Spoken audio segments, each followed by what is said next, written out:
Halo semuanya, kembali lagi di channel Halo Edukasi.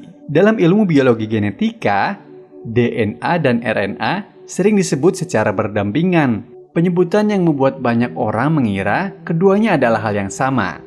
Padahal keduanya merupakan hal yang berbeda. Hanya saja, fungsinya dalam tubuh saling berhubungan dan letaknya berdekatan. DNA dan RNA merupakan asam amino yang terdiri dari basa nitrogen dan menyimpan informasi biologis makhluk hidup. Makromolekul sederhana ini bertugas mensintesis protein sehingga informasi biologis yang dimiliki makhluk hidup berbeda-beda. Nah, berikut ini beberapa perbedaan DNA dan RNA. DNA merupakan kependekan dari deoksiribonukleik acid atau asam deoksiribonukleat, sementara RNA adalah ribonukleik acid atau asam ribonukleat. Rantai DNA dan RNA memiliki perbedaan, di mana pada kata pertama DNA menyatakan bahwa rantai atau ikatan yang ada di dalamnya adalah rantai ganda. Pada RNA tidak ada kata atau frasa yang menunjukkan jumlah. Artinya, RNA hanya memiliki satu rantai pada gugus asam amino yang diikat. Rantai tunggal RNA ini kemudian akan melipat ke arah dirinya sendiri. Kandungan DNA dan RNA. Pada DNA, asam nukleat bersama protein dan karbohidrat membentuk heliks atau rantai ganda. Setiap dua DNA membentuk polinukleotida.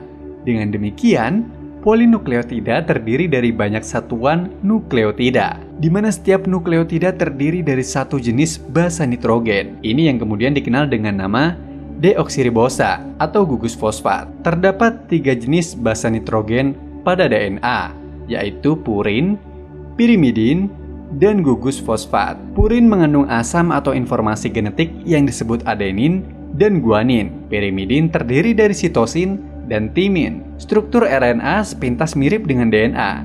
Selain rantainya yang tunggal, informasi genetik RNA banyak terletak pada informasi genetik. Informasi genetik yang dihasilkan basa pirimidin RNA adalah sitosin dan urasil. Fungsi DNA dan RNA. Fungsi DNA diantaranya membawa informasi genetik makhluk hidup, di mana DNA membawa instruksi bagi pembentukan ciri dan sifat manusia. Bisa dikatakan sebagai pengenal dari orang yang tidak memiliki identitas. DNA mengandung semua informasi sifat manusia hidup. DNA secara langsung dan tidak langsung mengontrol keberlangsungan kehidupan. DNA menentukan perkembangbiakan agar makhluk hidup mempertahankan jenisnya.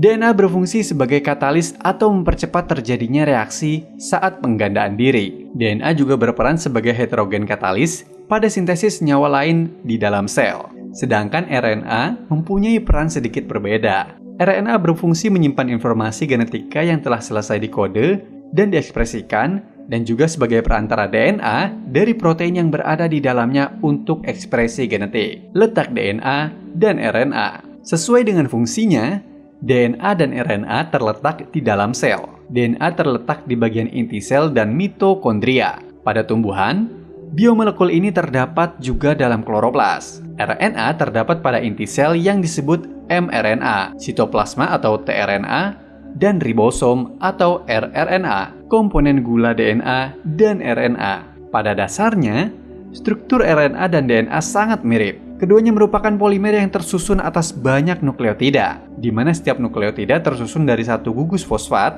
satu gugus pentosa, dan satu gugus basa nitrogen.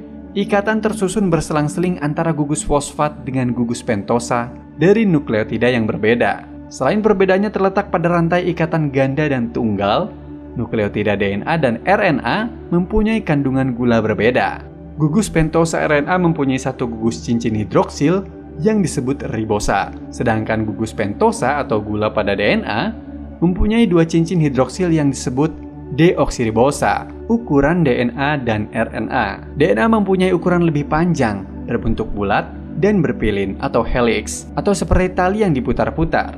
RNA mempunyai bentuk yang sedikit lebih pendek, meski bentuknya sama-sama memanjang. Selain itu, RNA terlihat lebih tipis dan rantai tunggalnya tidak berpilin-pilin. Kadar DNA dan RNA. Di dalam DNA terdapat banyak kromosom, yaitu materi yang berperan dalam penurunan sifat. Oleh karena itu, kadar DNA dapat berubah-ubah sesuai dengan materi yang dibawanya oleh kandungan DNA yang mengandung gugus hidroksil lebih banyak, sementara kadar RNA dalam sel cenderung tidak berubah. Itulah perbedaan DNA dan RNA. Walaupun berbeda, namun keduanya saling berkaitan dalam proses terbentuknya makhluk hidup. Bila teman-teman mengetahui perbedaan lainnya, silakan tulis di kolom komentar. Jangan lupa untuk like, subscribe, dan nyalakan lonceng notifikasi agar tidak ketinggalan video-video dari Halo Edukasi. Sampai jumpa.